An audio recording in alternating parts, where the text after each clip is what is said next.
यहाँ पर एक पज़ल ले रहा हूँ क्योंकि मेरे गुरुजी पज़ल के माध्यम से बुक्स लिख रहे हैं, पहेलियाँ ज्ञान की सहेलियाँ।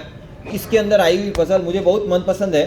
वो पज़ल, छोटे को भी बड़ा करूँ मैं, इकट्ठा करके जला दूँ मैं, पारदर्शी हूँ, पथदर्शी हूँ, भविष्य दिखाकर दीर्घदर्शी हूँ। अब बताइए, इस पज़ल का आंसर बताइए। इसके माध्यम से पूरे ईगो का ऑपरेशन करना है। So you go to ego. Ego का ऑपरेशन करने के लिए ये पज़ल से स्टार्ट कर रहा हूं। छोटे को भी बड़ा करूं मैं। ऐसी कौन सी चीज़, इस दुनिया की चीज के बारे में है ये पज़ल। ये कोई आध्यात्मिक चीज का पज़ल नहीं है। छोटे को भी बड़ा करूं मैं, इकट्ठा करके जला दूं मैं, पारदर्शी हूं, पथदर्शी हूं, भविष्य दिखाकर दीर्घदर्शी हूं। ये ऐसी पज़ल दोनों किताबों के अंदर भरी पड़ी है और एक एक पज़ल के साथ साथ message, strong message, golden message है।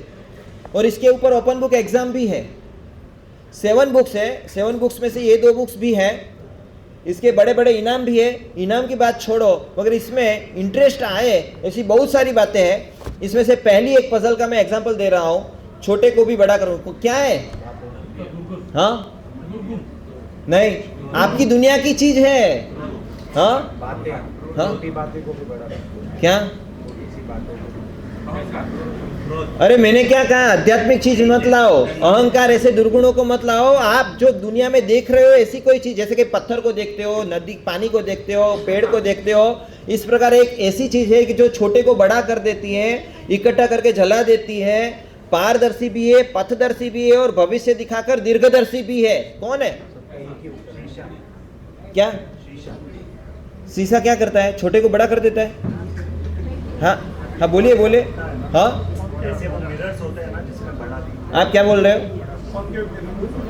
कॉन्क्लेव मिरर तो इकट्ठा करके जला देता है किसी को। पैसा नहीं है, लकड़ी भी नहीं है। हाँ, पेड़ इकट्ठा करके किसको जलाएगा? पारदर्शी कहाँ है पेड़? पथदर्शी कहाँ है? भविष्य दिखा। हाँ, शीशा। आप नजदीक आ गए क्वेश्चन के आंसर के। हाँ, मुझे लग रहा है पूरे केएलपी की एग्जाम है आज। परछाई भी नहीं, छोटे को बड़ा करती बराबर है। तो सूर्य है ना, परछाई थोड़ी छोटे को बड़ा करती है। सूरज की किरणें छोटे को बड़ा करती है, मगर इकट्ठा करके जला थोड़ी देती है आपको। किसको जला दी? हाँ, राइट आंसर है ममता जी का। उसको जैकपॉट लग गया। हाँ, एक जैकपॉट इनको देना भाई प्रवचन पूरा होने के बाद। उत्तल का शीशा, उत्तल का शीशा जो होता है ना, मैग्नीफाइंग ग्लास, वो मैग्नीफाइंग ग्लास क्या करता है? छोटे अक्षर को बड़ा बनाती है। पहले नंबर में अभी मैं आपको एक एक चीज बता रहा हूँ। छोटे अक्षरों को उत्तल के शीशे के जरिए, छोटे अक्षर, अभी कई बार प्रोडक्ट्स होती है ना, प्रोडक्ट्स के अंदर इंग्रेडिएंट्स क्या लिखे हैं या तो टर्म्स एंड कंडीशन क्या लिखे। कई बार है ना, आप लोगों को फंसाने के लिए इतनी सारी टर्म कंडीशंस डालते हैं और इतने छोटे अक्षरों में डालते हैं।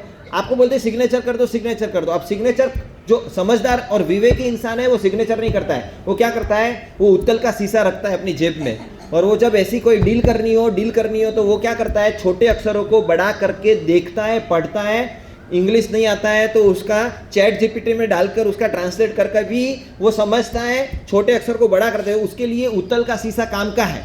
वो क्या करता है? छोटे अक्षरों को बड़ा कर देता है, छोटी चीज़ों को बड़ा करके दिखाता है, मैग्नीफाइंग ग्लास। दूसरे नंबर में, इकट्ठा करके जला दूं मैं। तो इकट्ठा करके जला देने में क्या आता है पता है आपको? वो सूरज की किरणें को इकट्ठा करके कागज को जला, पहले कागज चमकने लगता है, पता है, उसके ऊपर, और फिर धीरे धीरे आग पकड़ती है और कागज को जला देता है। लकड़ी के ऊपर भी आग लग। तो इस प्रकार उत्तल का शीशा इकट्ठा करके सूरज की किरणों को इकट्ठा करके जला देता है। तीसरे नंबर के अंदर है पारदर्शी हूँ। वो पारदर्शी है, पारदर्शी है, पथदर्शी है। यदि मैप के ऊपर रखा आपने उत्तल का शीशा, मैप के ऊपर, तो मैप के ऊपर रखने पर वो पथ भी दिखा देता है कि यहाँ से ये रास्ता जा रहा है, यहाँ से ये रास्ता है। तो पथदर्शी हूँ। और भविष्य दिखाकर दीर्घदर्शी हूँ। जो भविष्य वेत्ता जो होते हैं ना, ज्योतिषी, जो पामिस्ट्री यानी हस्तरेखा देखने वाले जो ज्योतिषी होते हैं, वो उत्तल का शीशा रखते हैं, आपकी छोटी छोटी रेखाएं देखते हैं और उसके आधार पर वो आपका फ्यूचर प्रिडिक्शन करते हैं, वो आपको भविष्यवाणी कर देते हैं। वो भविष्य बताने में भी ये उत्तल का शीशा काम का है। ये उत्तल का शीशे के कितने, सुना था कभी आपने, कितने मल्टीप्लाई, कितने हो रहे, कितने गुण है उसके, ऐसे ही उत्तल का शीशा जैसा अहंकार है आपका, वो अहंकार के अंदर नेगेटिव पॉइंट भी 4 है और पॉजिटिव पॉइंट भी 4 है। अहंकार का यदि यूज करना आया तो 4 नेगेटिव पॉइंट्स अहंकार में नकारात्मक आपको नर्क की गर्ता में डालने के लिए तैयार है। और वही अहंकार को यदि आपने मॉडिफाई किया, आपने मोड़ दे दिया, यानी कि आपने डाइवर्ट किया, तो वो अहंकार पॉजिटिव होकर आपको तार सकता है। अहंकार आपको डूबा सकता है, अहंकार आपको तार सकता है। नेगेटिव अहंकार आपको डूबा सकता है, पॉजिटिव अहंकार आपको तार सकता है। इतनी मजेदार बात, चारों पर आज यदि प्रदेशी राजा अहंकारी है, 1 नंबर का अहंकारी है। आपको पता है क्या क्या अहंकार का क्या जबरदस्त काम है। एक जगह पर एक संघ के अंदर महाराज साहब प्रवचन करने के लिए स्टार्ट कर दिया। प्रवचन जैसे स्टार्ट किया, वैसे तो हर एक इंसान छोटा ही है, मगर अहंकार यदि उसके अंदर घुस गया तो अपने आप को बड़ा मान लेता है। पायदल शतरंज के अंदर है ना, जो पॉन होता है, पॉन, और फिर क्वीन होती है, किंग होते हैं, सब अलग अलग। देखने जाए तो किंग का कोई वैल्यू नहीं है, वैसे देखने जाए तो वो एक ही स्टेप चलता है, सारा का सारा काम क्वीन करती है। मगर किंग उड़ जाए, बाद में किसी की हैसियत है, कुछ औकात है, कोई वैल्यूएशन नहीं, 0 हो जाएगी। किंग खत्म, किंग को चेक एंड मेट हुआ, खत्म हो गया। पायदल अपने आप को किंग मान ले, ये जो पॉन है 1 स्टेप चलने वाला, वो पॉन अपने आप को किंग मान ले तो क्या होगा। और एक बार समझ लेना, बाकी सब जीवित हो सकते, पॉन सामने पहुंच जाता है ना। मैंने एक सीवीर ली थी, chess rules similar life rules, यानी कि टोटल तुलना। चेस रूल के माध्यम से आप लाइफ रूल सेट कर सकते हो, और यदि वो लाइफ रूल सेट किया चेस के माध्यम से, चेस के अंदर जो रूल्स है बहुत काम के जिंदगी के अंदर।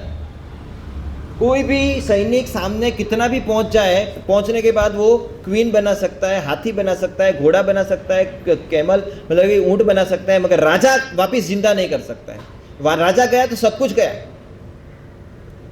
मगर छोटे को बड़ा करूं मैं, अहंकार घुस गया और छोटा आदमी अपने आप को बड़ा मान लेता है, बहुत बड़ा, पानी सर के ऊपर से जाने लगता है। वो महाराज साहब पाठ ऊपर प्रवचन चालू कर दिया, अभी 5 मिनट हुई थी, 10 मिनट पब्लिक बैठ चुकी थी। एक सेठ जी आए और सेठ जी ने आकर कहा, महाराज साहब 1 मिनट, और हाथ जोड़कर खड़ा कर दिया उन्होंने महाराज साहब को। महाराज साहब को लगा कि क्या हो गया साहब, पाठ चेंज करनी पड़ेगी। और पाठ एक वहां जो बैठे थे उनको, उनके 2, सेठ जी तो हाथ भी ना लगाए पाठ उठाने में। सेठ जी ने 2 लोगों को उठाया, मानो कि नौकर हो उसके, संघ के 2 श्रावकों को उठाया और पाठ को पूरा घुमाया। पूरा टोटल जो आगे थी पाठ वो पीछे चली गई, मतलब कि पाठ की डायरेक्शन चेंज हो गई। और डायरेक्शन चेंज करने के बाद अब महाराज साहब को बोल रहे, आप बैठिए, प्रवचन कीजिए। महाराज साहब ने कहा, क्या हो गया था, आपने मुझे रोक दिया चालू प्रवचन में, और चालू प्रवचन में रोककर आपने मुझे खड़ा किया, क्या ऐसा, क्या प्रॉब्लम आ गई थी। महाराज साहब, कुछ नहीं, जाने दो, प्रवचन चालू कीजिए। अब ये ऑर्डर कर रहा है महाराज साहब को, प्रवचन चालू कीजिए। महाराज साहब ने कहा कि मैं ये जाने बिना प्रवचन चालू नहीं करूंगा, ये बताइए आपने पाठ को क्यों घुमाया। और जैसे ही बोला, उन्होंने कहा साहब नाम पीछे चला गया था, इन लोगों को पाठ रखने की तमीज नहीं है, अक्ल नहीं है, ये पाठ के आगे हमारे परिवार का नाम है साहब। अब परिवार का नाम पीछे चला गया तो उसको आगे करने के लिए महाराज साहब के प्रवचन को रोक दिया, उनको रोक दिया और पीछे लगा दिया। कहने की बात है, कहाँ चल रहा है अहंकार। नाम बोलते हैं ना, नाम, किसी ने कुछ चढ़ावा लिया तो बहुत बड़ा लाभ लिया होगा, 11 लाख का, 21 लाख का, ये वो, अभी लोग नाम बोल रहे हैं, वो सभा में बैठा हुआ है तो भी खड़ा नहीं हो रहा है। किसी ने पूछा उसको बाजू वाले कि भाई सुनाई दे रहा है कि नहीं, हाँ सुनाई दे रहा है ना, तो खड़े हो जाओ, आपका सम्मान करने के लिए बुला रहे हैं आपको। होता हूँ, खड़ा होता हूँ। किसी को पता नहीं है, बाजू वाले को पता है कि ये भाई यहाँ बैठे, वो बोलने दो। अभी 3 बार 4 बार अनाउंस हुआ, फिर वो खड़े हुए। वो खड़े होकर जब जा रहे थे तो जब वापिस आए ना, तो बाजू वाले ने पूछा, पहली बार में आपने सुना नहीं, माइक तो चल रहा था, माइक तो एकदम प्रॉपर था, आपने पहली बार सुना नहीं, तो क्या सुना ना, तो कि तो फिर क्यों खड़े नहीं हुए सम्मान समारोह में जाने के लिए? तो क्या बोल रहे थे ना माइक में, जनता को तो सुनाई देना चाहिए, जनता बातें कर रही है, वो मेरा नाम जब अनाउंस हो रहा है तो बातें कर रहे हैं लोग, और सामने वाला 4 बार अनाउंस करके बोलते हैं अभी जनता को बोला कि शांत हो जाओ, ये बड़े सेठ का नाम चल रहा है, अभी नाम चल रहा है, वो लोगों को सुनाई दे, लोगों को पता लगे, सत्कार्य की अनुमोदना हो, अनुमोदना जितना हो उतना लोगों का कल्याण हो। अच्छा, लोगों का कल्याण होने के लिए 4 बार नाम बोले तब, और यदि तख्ती में अक्षर इतने के बजाय इतना हो गया ना, साइज छोटी हो गई ना, तो आपको पता नहीं है, पैसे देने से इनकार करने वाले इस दुनिया में पड़े, हमें पैसा नहीं दूंगा। आपने क्या साइज बताई थी इतनी, इसके बजाय इतनी साइज आई ना, ये आधे कर दी आपने साइज, मैं पैसा नहीं दूंगा, जाओ आपको जो करना है करो। आज साधर्मिक और ये नाम का रोग है ना, हमारे जैसे महात्माओं को भी लगा है, मैं खुल्लम खुल्ला बोल रहा हूं। हर जगह पर जहां तख्ती लगती है वहीं पर हमारी भक्ति जगती है। साधारण भक्ति में रस क्यों नहीं है? क्योंकि तख्ती नहीं लग रही है, किसी को पता भी नहीं लग रहा है, चुपचाप देना है वहां पर उसका बहुमान भी नहीं होता है। साधारण भक्ति में 1 करोड़ रुपया खर्च कर दो, पता नहीं चलता है। और जो जो धर्म आगे बढ़े है, जहां जहां पर भी आगे बढ़े है, वो धर्म के अंदर भी कुछ गुड क्वालिटीज होगी। धर्म में सिद्धांत में कुछ ठिकाना हो न हो उसका चर्चा नहीं करनी है। उस धर्म के अंदर सिद्धांत बहुत, मगर उन लोगों की भक्ति जब परम प्रकृष्ट बढ़ती है तब वो धर्म आगे ही बढ़ता है, 100% आगे बढ़ता है। चाहे वो धर्म कितना भी गलत हो या सही हो, उसकी चर्चा नहीं करनी है। मैं आज आपको एक एक दृष्टांत दे दूं, चाहे स्वामीनारायण संप्रदाय हो, चाहे मुसलमान संप्रदाय हो, चाहे धर्म हो, चाहे क्रिश्चियन धर्म हो, कोई भी चर्च के अंदर चर्च बनाने वाले का नाम लगा है? कोई भी मदरसा और मस्जिद देख लो, मस्जिद के अंदर किसी का भी नाम की तख्ती है? आप बता दीजिए स्वामीनारायण के एक भी अक्षरधाम के अंदर, कोई भी मंदिर के अंदर किसी के भी नाम की तख्ती है? नहीं, स्वामीनारायण में तक नहीं। गुरुद्वारा में, अभी चौथा ले लो, सिख संप्रदाय ले लो, सिख संप्रदाय के अंदर गुरुद्वारा के अंदर एक भी गुरुद्वारा के अंदर नाम की तख्ती मिलेगी आपको? नहीं मिलेगी। वहां प्राइम मिनिस्टर मनमोहन सिंह भी जाता था ना, जब प्राइम मिनिस्टरशिप में था, तो वो झाड़ू लेकर झाड़ू निकालता था प्राइम मिनिस्टर गुरुद्वारा के अंदर। कोई भी धर्म आगे कब बढ़ते? जब सब लोग अपने आप को छोटा मानते, तब वो धर्म बड़ा बन जाता है। और जहां जिस धर्म के अंदर सब लोग अपने आप को बड़ा मानने लगते, वो धर्म छोटा हो जाता है। छोटे को भी बड़ा करूं मैं, पहले नंबर में नेगेटिव। मेरे गुरुजी पन्यास प्रवर्सी धैर्य सुंदर जी महाराज साहब, जो अभी 2 दिन पहले रविवार को प्रवचन करके गए, हमारे साथ भी इतना नम्र व्यवहार है। मैं कभी कभी आर्ग्यूमेंट में थोड़ा तीखा हो सकता हूं, मगर वो कभी तीखे, वो शांति से समझाएंगे, मुझे नरमी से समझाएंगे। उनका नेचर अलग है, मेरा नेचर अलग है। मगर छोटे को भी बड़ा करूं मैं, बड़े वो होते हैं जो छोटे को भी सुनने के लिए तैयार है। और वहां पर उन्होंने एक दर्शन दिया था, मजदूर को रखा था, 25-50 मजदूरों को रखा था। ठेकेदार ने कह दिया कि मैं कल आता हूँ। वो साइट पर से निकल गया, दूसरे दिन आने वाला था, दूसरे दिन भी नहीं आया, तीसरे दिन आया अचानक। तो उसने देखा कि एक मजदूर कुर्सी पे बैठा है आराम से, जो काम करना था वो काम जब नहीं होता है तो प्रश्न तो होता है। उन्होंने कहा कि ये तुझे काम पर रखा है, तू कुर्सी पे शांति से बैठा है? तो बोले कि काम तो हो ही रहा है ना। तो कि फिर क्या करना है?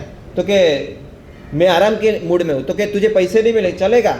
मेरे पैसे, मैं आज पैसे मेरी बजाय मैंने इसको रखा है, दिहाड़ी मजदूर को। तूने रखा, तू खुद मजदूर है, रोज कमाता है, रोज खाता है, आज खाएगा क्या? तू आराम से कुर्सी पर बैठा है। उसने वो खड़ा हो गया, वो खड़ा होकर बोल रहा है कि रोज तो है ना आप हमें ऑर्डर करते हो, तो हम काम पे लगते हैं मजदूरी के। मुझे आज मन हो गया कि मैं किसी को ऑर्डर करूं। वो मजदूर मालिक बनने की सोच रहा है। और वो वहां पर तो कि तू 200 रुपये की तुझे दिहाड़ी मिलती है पर डे की, तो 200 रुपये आज नहीं मिलेगा, करेगा क्या, खाएगा क्या? वो ऑर्डर तो कर देगा, ऑर्डर से पेट थोड़ी भरने वाला है, उपवास कर लूंगा, क्या फर्क पड़ता है? एक बार पता तो लगे ऑर्डर करने में मजा क्या आती है। पहले नंबर में छोटे को भी बड़ा करूं मैं। दूसरे नंबर में इकट्ठा करके जला दूं मैं। इकट्ठा करके जला दूं मैं यानी उत्तल का शीशा, सूर्य की किरण आपको रोशनी देती है, प्रकाश देती है, वो एकदम चमका देती है। मगर चमकाने के बाद यदि वो उत्तल का शीशा बीच में आया तो इकट्ठा करके जला भी देती है, नुकसान कर देती है। आपके सत्कार्य जो भी है वो सत्कार्य सूरज की किरणें जैसे है, वो आपको चमकाती है, प्रकाशित करती है, और प्रकाशित करने के बाद आपको पूरी दुनिया में ग्लोरीफाई करती है, हाईलाइट करती है। मगर यदि बीच में उत्तल का शीशा जैसा अहंकार आया, इकट्ठा करके वो सत्कार्य को जलाकर खाक कर देगी। इसीलिए ज्ञानसार अष्टक के अंदर लिखा है अनात्म संसक अष्टक। कभी जिंदगी में मौका मिले तो ज्ञानसार के 32 अष्टक का स्वाध्याय करना, आपको जिनसासन के पूरे मर्म का पता लगेगा। आत्माराम जी महाराज साहब पंजाब से अपने पुराने संप्रदाय को छोड़कर यहाँ पर दीक्षित हुए, और वो आत्माराम जी महाराज साहब जब पंजाबी 17 साधु के साथ आए थे पंजाब से यहाँ गुजरात में, तब उन्होंने अपने मन की स्थिरता के लिए जो अध्ययन किया, अध्यापन किया, करवाया, और उसके अंदर 3 प्रमुख ग्रंथ है। उसमें एक ज्ञानसार था, एक अध्यात्मसार था, और तीसरा एक ग्रंथ था अध्यात्म उपनिषद या ऐसा। 3 ग्रंथ के माध्यम से एकदम मन के अंदर स्थिरता आ गई और शासन के मर्म को पहचान लिया उन्होंने। वो ज्ञानसार अष्टक के 32 अष्टक है, उसमें एक अष्टक पूरा का पूरा हमारे जैसे महात्माओं को और जो भी धर्म साधना कर रहे हैं उन लोगों के लिए अनात्म संसक के अंदर लिखा है आलंबिता हितायसु परई स्वगुण रश्मय ओहो स्वयं गृहीतास्तु पातयंती भवोदतौ। दूसरे लोग आपके सद्गुणों का आलंबन लेकर तैर जाएंगे। आपकी तपश्चर्या, आपका ज्ञान, आपका प्रवचन, आपकी लेखनी, उसको देखकर लोग तैर जाएंगे। मगर यदि वो आपने पकड़ लिए तो आप डूब जाएंगे। आपने स्वयं ने पकड़ लिए तो वो आप डूब जाएंगे। आपको दूसरों के गुणों को देखना है, खुद के गुणों को भी देखना है, मगर बताना नहीं है। दूसरों को गुणों को देखकर देखना भी है और बताना भी है। दूसरे को गुणों को देखकर सिर्फ रुकना नहीं है, बताना है सबके बीच में। और अपने गुणों को सिर्फ बताना नहीं है, सिर्फ देखना है। और एक बात समझ लो, ये जिनसासन का नहीं, संसार का भी ये कानून है, जो प्रकट होता है वो खत्म होता है। जो प्रकट हो जाता है वो खत्म, चाहे पाप प्रकट हो गया तो वो खत्म हो जाएगा। सदगुरु के पास पाप प्रकट करते हो, पाप खत्म। और दुनिया के सामने सत्कार्य प्रकट करते हो, सत्कार्य खत्म। सत्कार्य आप जो भी प्रकट करते हो वो खत्म हो जाते हैं। आलंबिता हितायसु परई स्वगुण, एक गुरु के चरणों का जल पीकर लोग स्वस्थ हो रहे थे। शिष्य सबको मार्केटिंग करता था और वो सब लोग ले जाते थे श्रद्धा से। गुरु को पता लगा कि ये शिष्य जो चरणों का जल धोकर फिर लोगों को देता है और लोगों के रोग शांत हो जाते हैं। गुरु को लगा कि एक बार मैं अखतरा करता हूँ, मैं प्रयोग करता हूँ। उनको रोग हुआ, उन्होंने अपना चरण जल पिया, वो रोग मिटा ही नहीं। मिटा नहीं तो गुरु ने अपने गुरु को पूछा, अपने परम गुरु ऊपर के गुरु थे, उसको पूछा कि ये क्यों मिटा नहीं? मेरे चरण के जल से दुनिया तो ठीक हो रही है, मैं क्यों ठीक नहीं हो रहा हूँ? तो परम गुरु ने कहा कि तू ठीक नहीं होगा, तेरे गुण दूसरों के काम के हैं, तेरे काम के नहीं है, वो उसको तू भूल जा। आप जब अपने गुणों की अनुमोदना खुद, सच बोलो, 2 प्रकार के समारोह होते हैं। एक होता है सम्मान समारोह और एक होता है भोजन समारोह। भोजन समारोह और बहुमान समारोह, दोनों में फर्क क्या है? भोजन समारोह और बहुमान समारोह दोनों में फर्क क्या है?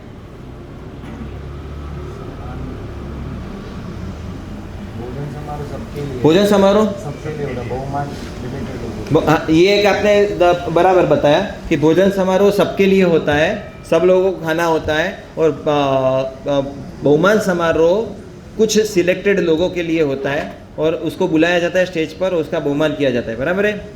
मगर और कोई तफावत पता हो तो? मैं बताने के लिए बैठा ही हूँ, मगर आपको यदि याद आता हो तो। भोजन समारोह के अंदर थाली खुद को लेनी पड़ती है। आज के बुफे डिनर के अंदर क्या होता है? भोजन समारोह में थाली खुद को लेनी है, भोजन खुद को परोसना है, मतलब लेना है। उसमें से भगोनी वगैरह कई जगह पर तो ऐसे ही रख दिया जाता है, कोई नौकर भी सर्व करने वाले नहीं होते। खुद को लेना है, खुद को खाना है, खुद को अपना पेट भरना है। भोजन समारोह में सब कुछ खुद को करना है, और बहुमान समारोह में सब कुछ दूसरों को करना है। कहीं पर ऐसा बहुमान समारोह देखा, वो स्टेज पर जाएगा, वो हार लेगा, अपने गले में पहनाएगा, खुद तालियां बजाएगा, देखा कहीं पर? हाँ, आईने में कोई कर सकता है ऐसा सम्मान समारोह, आईने के सामने खड़ा रहकर खुद अपने गले में माला पहनाए, खुद अपनी पीठ थपथपाए, धन्य धन्य धन्य, सरस सरस, बहुत सरस, अनुमोदना अनुमोदना अनुमोदना वारंवार, वो खुद बोले। कैसा लगेगा बोलो? बहुमान समारोह में ऐसा करेंगे तो कैसा लगेगा? बहुमान दूसरों को अपना करने की चीज़ है, अपना खुद को करने की चीज़ नहीं है। भोजन समारोह यानी सत्कार्य, भोजन जब भी सत्कार्य करना है तो खुद को करना है। और बहुमान समारोह यानी सत प्रशंसा, प्रशंसा करनी है तो वो दूसरों के लिए छोड़ देनी है, वो खुद को नहीं करनी है। बहुमान समारोह भोजन खुद को ही कर। अब यहाँ पर उल्टी गाड़ी चल रही है, सत्कार्य हम दूसरों को करने के लिए देते थे। भाई ये संघ का काम है, तू कर देना। ये महाराज साहब को गोचरी के घर दिखाने, तू दिखा देना। हाँ, प्रवचन में जाना है, तू चले जाना। उपवास करना है, तू कर लेना। यानी सत्कार्य करने तो हम दूसरों पर डाल रहे हैं, और प्रशंसा चाहिए तो हम खुद सबसे आगे आकर खड़े रह जाते हैं। सच बोलो, एक कार्य के अंदर 25 लोगों ने सहयोग किया है और बहुमान 25 का होता है? नहीं होता है। क्रेडिट किसकी? सबको हो जाती है, क्रेडिट सबको नहीं देते। जिसका पुण्य भारी होता है उसका सम्मान होता है। कई बार तो वो व्यक्ति ने एक हाथ तक नहीं लगाया है और फिर भी उसका सम्मान करने के लिए लोग आ जाते हैं, क्योंकि उसका पुण्य है। महात्मा वीआर भी करते ना। अरे छोड़ो आप, वीआर सेवा के अंदर मान लो कि मेरे गुरुदेव श्री का वीआर है, इस KLP से गुजराती वाड़ी में मेरे गुरुदेव श्री का वीआर है, कितने वीआर सेवक आएंगे? और एक साधारण साधु भगवंत का वीआर है तो कितने लोग आएंगे? हम लोग ब्रांडेड को पसंद करते हैं हर जगह पर, सिर्फ कपड़े में नहीं, सिर्फ गहने में नहीं, घर में नहीं, एरिया में नहीं, हम लोग महात्माओं में भी ब्रांडेड का पसंद करते, चयन करते। ब्रांडेड हो तो वहां चले जाते। ये भी एक प्रकार का नशा है हमें कि हम किसके भगत हैं?